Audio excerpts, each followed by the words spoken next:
everyone, Trienne here. Welcome back to the Be That Create That social channels. You know that I love bringing you some wonderful interviews of some women that I have met through our social networking. And today's guest is actually through the Toronto Professional Women's Network. And I feel like I need to make a run to Toronto because I've had so many wonderful interviews from that group. I've met some really great people. And now anyone can say that they feel like social media might be a problem, or if you go through doom scrolling and that type of thing. Yes, social media can be a detriment. I have found not only in my online coaching, but also just the way that I use my social networks is, man, I've met some great women and they're doing some impactful things and really building a beautiful leadership lifestyle. So without further ado, I'm going to go ahead and bring Helen up here so that she can introduce herself and we can get started with today's interview. So hello. Hello. So excited to be here with you. Yeah, I am too. I tell you, maybe a year and a half ago, I wanted to start this podcast, right? And Be That Create That. And I was like, I don't know how to do it. What kind of content am I going to have? Like, because I tend to squirrel and rant just a little bit, So I have to tell you, these last 6 months that I've had the podcast, I am just even more in love with the community and the women that I'm meeting and the reason behind social networking like this. So why don't you go ahead and share with us, Helen, what you do, what you're passionate about, and a little bit about your journey. For sure. So first of all, I want to say I love the name of, Be That, Create That, because it's kind of open-ended, right? It is whatever you are, whatever you want to be, and whatever you want to create. And I love that. I think, so I have stepped into the world of working with other business entrepreneurs to kind of help people find their own personal brand or their story brand for their business. I do find that a lot of business owners get lost in the shuffle of what they think they're supposed to do. And so, so that idea of, Be That, Create That just really resonates with me, because that's what I try to teach people to do, is show up as yourself. So I'm a ghostwriter. So I write ghostwrite blogs and books and things for business. I also do copywriting, but a lot of my focus more recently has been around the area of storytelling and clear communication, and helping people understand that their story actually is their business. And that's what people want to buy. And that's what people want to see on those social networks. So it doesn't have to be difficult. It just has to be you.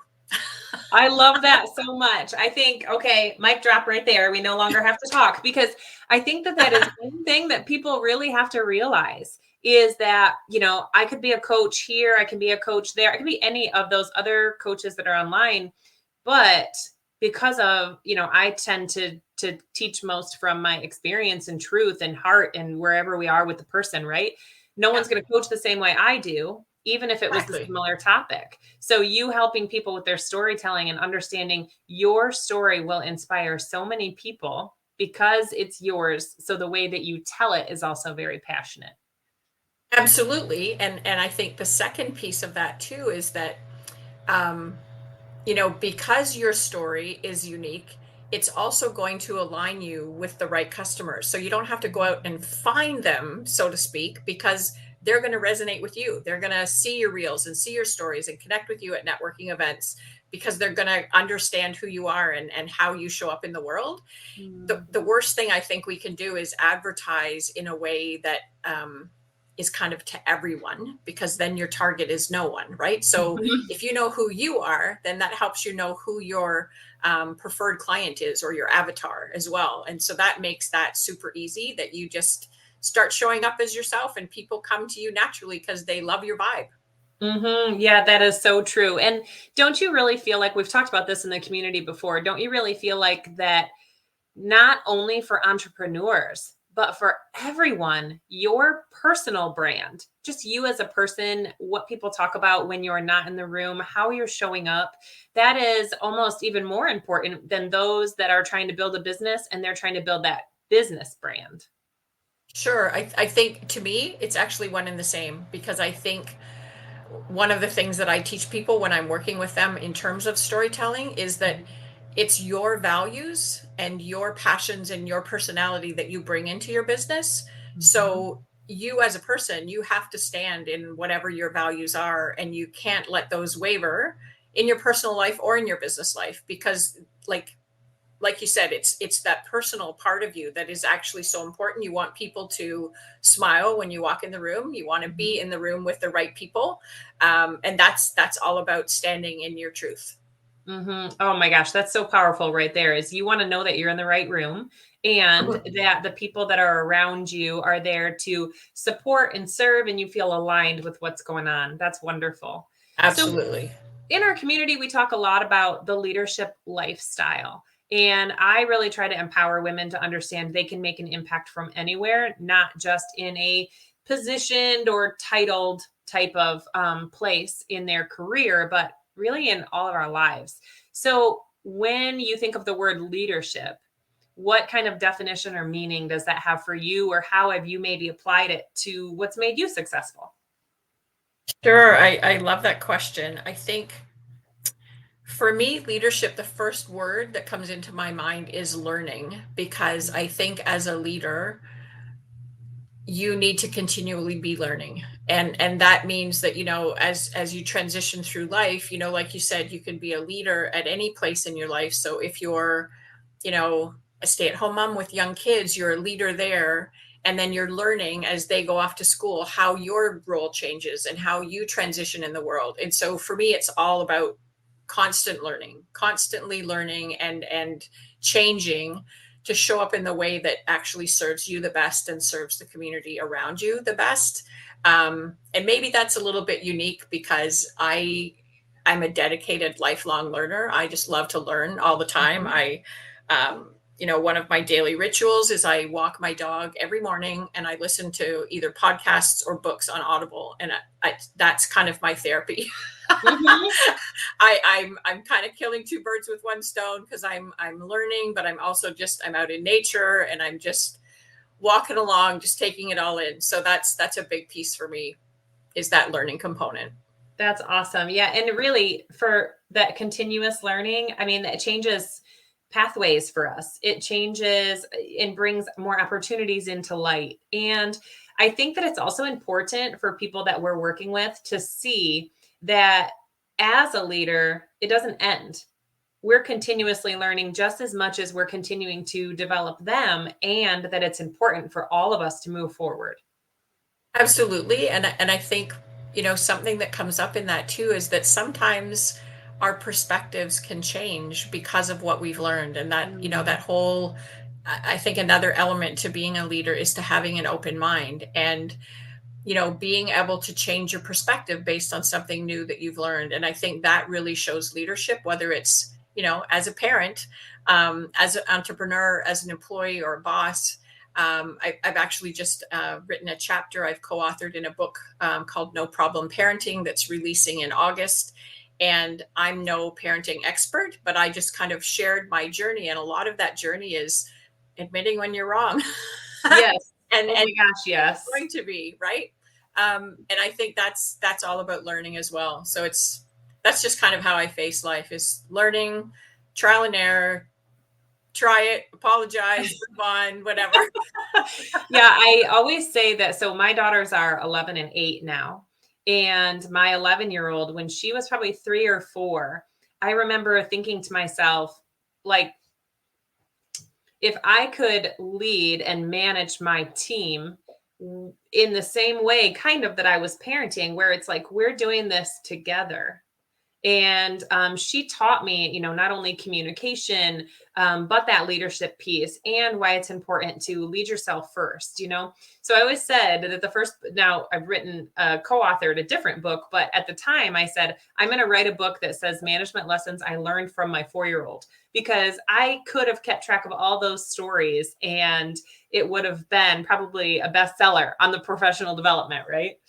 Absolutely. And I think, again, that's that open-mindedness, that you can apply something that you've learned somewhere to somewhere else. Mhm. And I kind of share a similar story. My youngest daughter actually has special needs, and I acknowledge so many times how she has changed my view of the world.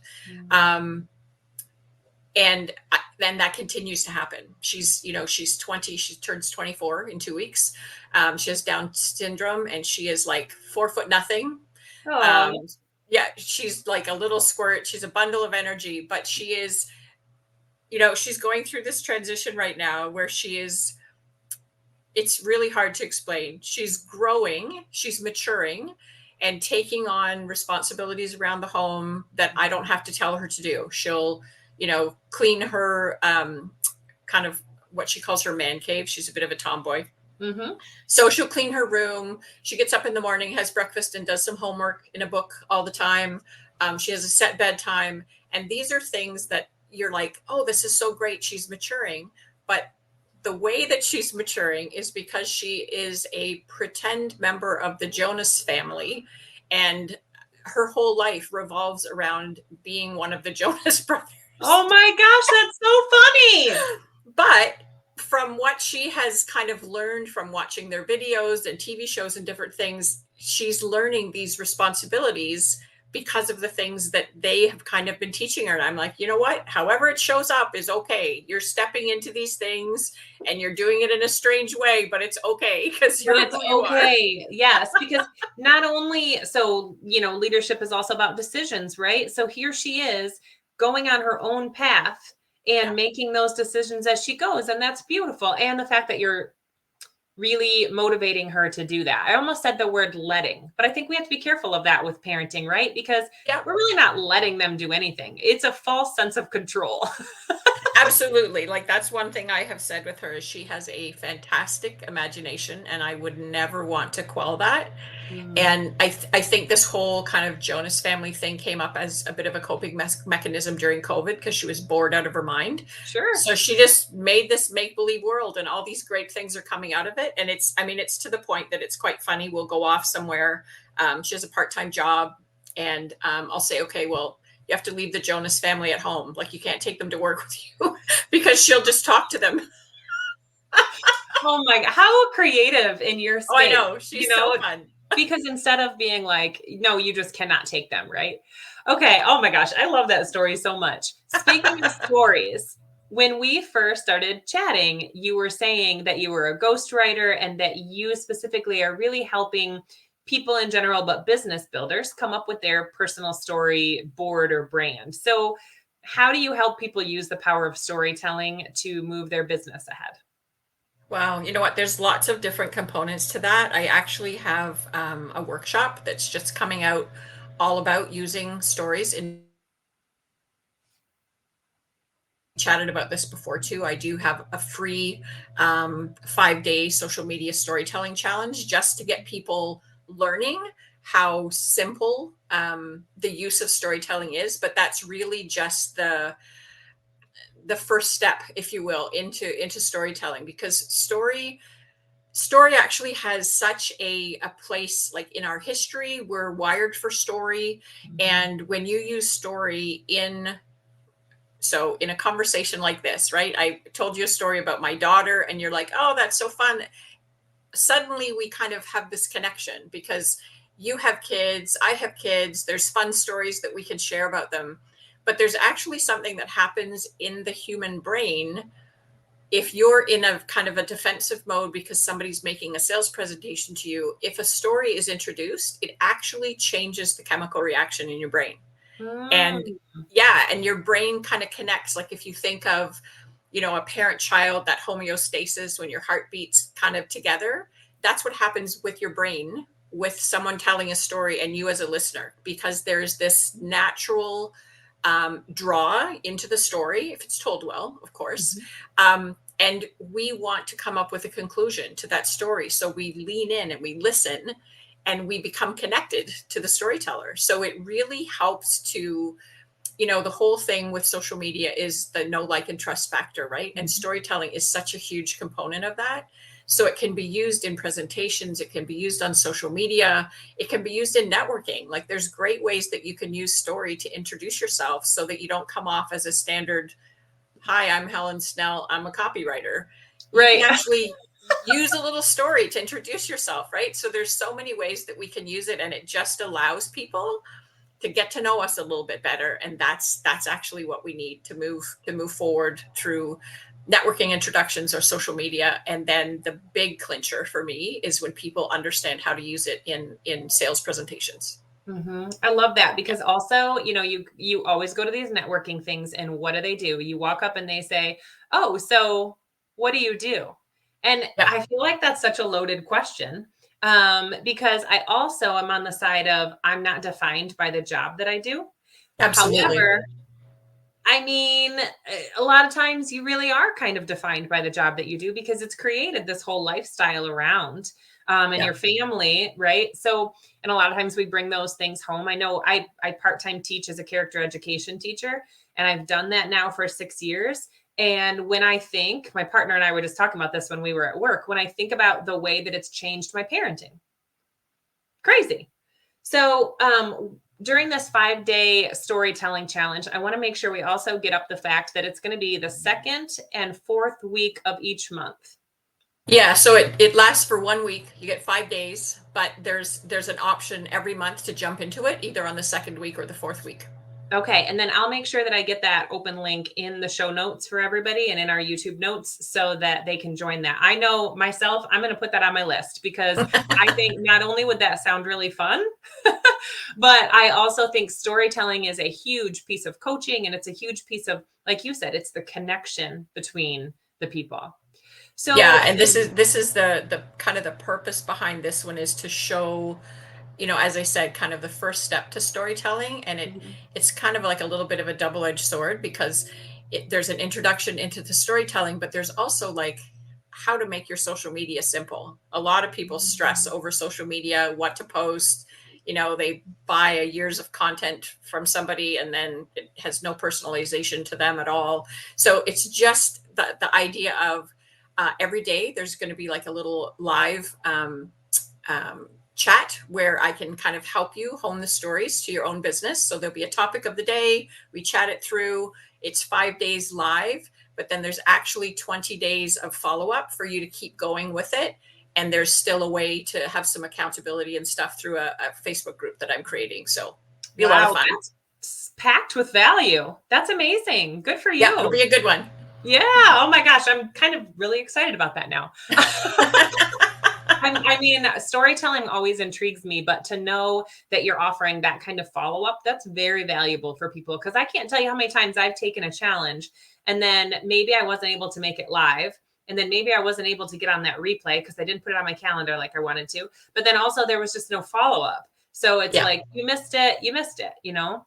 Yeah. Um, I think that's one of the hardest things, with all of us. I don't know how many times I have taken a recording from something and said, "Oh, I'm going to watch it later," or "That's great. I'm going to do that challenge when I can." And you just don't do it, right? Life mhm. keeps going on. And so I think it's going to be fun, because we're going to be showing up in community, and we're all going to be supporting one another with the posts and stuff that we put out. So it's going to help your algorithms. Like, there's so many good components to it. It's going to be a blast. Yeah. So I think you might have already shared this, but a question I always ask on the interviews is, because our community also talks a lot about morning routine and why that's so important. So maybe you're not a morning person, but there's something throughout your day that's a non negotiable that you feel like has added to your success. What would you say that that probably is? Yeah, I would have to say, so I did mention I go for a big long walk every morning with my dog. And I have to say the walks are getting a little shorter because he's getting older. So sometimes I bring him home, like in the winter, I take him for a little walk and then leave him in the house, and I go back out and keep going. So I need to be in fresh air. So that's Mhm. probably a big thing for me that's helped with my success, is getting that like fresh air and exercise. Just I mean, it's just walking. It isn't anything fantastic, but it's just such a great way for me to clear my mind, set myself up for the day. I kind of go through, what do I have going on today, and I think it all through. And often when I'm walking, I think of things that I forgot that I need to do. So then I put a note in my phone or whatever while I'm going along, or I think of a story of something, or I come across a story while I'm walking, and I record things in my phone so I don't forget to use them later. But yeah, that's a big one for me, is just moving and just being out in nature. And like literally people laugh at me because I call myself like a 4-season Canadian. I'm outside in the winter, no matter what the temperature, like every day, all the time. Mm. Yeah. Instantly, as soon as you started talking about that, I was like, I love to take the dogs for a walk from like March to October. Yeah. Yeah. No, I'm a full season girl. I believe in, a good warm hat and a pair of mitts and good boots. If you're prepared for it, you can be out in the weather. And I love winter. There's this stillness for me and this quiet that I absolutely enjoy. Nature is even so much more beautiful in the winter to me. So I'm a bit of an oddity. I think most of my friends want to go to Hawaii and sweat, and I want to be up here in Canada with my sweater on. Oh, that's lovely. That's so funny. We're all so different. It's just Yes, so we are. interesting. All right. So I've had you on hot seat now for a good 20 minutes. So I would ask you, if anything comes to mind, do you maybe have any questions for me? Wow. Yeah, I would love to know what brought you to the idea of wanting to start a podcast. Oh, okay. Yeah. So, in 2018, I was the corporate girl. I was working for a corporate clothing retail space. And I really felt I have a little bit of a ADHD squirrel type of mind. And I think of things all the time. I'm constantly getting downloads. And while I was working for that company, I thought, man, I have so much information that comes in that I feel like people ask me advice on all the time. I really wish I had a way to distribute that. And a couple of years prior to that, I'd been just started listening to podcasts. And I thought, oh, I'd love to podcast, but that's just, you go through I could never do that. That's not something I could do type of thing. So I've had it on my list since 2018. And my coach, every coach has a coach. And my mentor for the last year has been Kimberly Olson. And she has a program that she calls Podcast in a Day. And I said, this has been on my list for way too long. And I have things that I want to share that I know are going to make an impact. And I really had already been doing interviews like this inside our Facebook group. And I wanted more people to have access to those. So I said, I'm going to do this podcast in a day and I'm just going to get started. And I have met some I learned something new every single interview. It's been a real breath of fresh air for me. And I'm really glad that it's something that I started, but I'm also able to share other people's stories. Amazing, amazing. I love that you mentioned that you learn things all the time in the podcast, because I asked that question because it's been in the back of my mind too, if I should start something like that. Still mulling it over because I have a million other things that I want to do too, but we'll see where Yeah. it goes. Well, and what's interesting is, so this is an unpaid plug for Spotify by all means, but Spotify made it so I started with Anchor, and then Anchor was purchased by Spotify, and it was just really easy to do that transition. But the way that they have you put your recordings on there, I could even do it from my phone, and you hit publish and it's ready to go. And Wow. sometimes what I think about is the fact that we're so worried about getting things right that we forget about the fact that there's people out there that need the information and are going to be better because of it. So it's like, stop thinking about yourself and start thinking about these other people and just get it out there. Absolutely. Messy's better than perfect, right? So Yep. Yep. yeah. What's that saying? Uh, it's something like action with mistakes or whatever is better than inaction, but I can't think of what the saying is. But Something similar to that. Yeah. yeah. A mentor of mine that I listen to a lot, Danelle Delgado, she always says, everything works, nothing doesn't. And that made so much sense to me that I was like, I'm just going to give it a go. I'm going to try it, Yeah. and it's going to make a difference for one person. Then that's one person, Yes. Yeah. Yeah. Well, Well, thank you, that's Helen, so much for being on with me today. I really appreciate you taking the time to do this. You gave us some great little golden nuggets to get started with our own storytelling too. excellent. It's been a lot of fun, and I look forward to catching more of them in your Facebook group. I've already watched several, and I'm going to be seeing some more. So this is great. Awesome. Thank you so much. And thank you to everybody who got on today, whether it's through the podcast, YouTube, or through our Facebook group and business page. We really appreciate you being part of the community. And just remember, as you're going forward, create that leadership lifestyle with intention. You never know the impact that you're going to make. You never know the conversations that you're going to have. And you may be just the thing that somebody was hoping to have a conversation about or with today. So get out there and remember, you've got to create that leadership lifestyle. You guys have a great day. Thank you, Helen, again, and we'll talk to everyone soon. Bye-bye. Bye.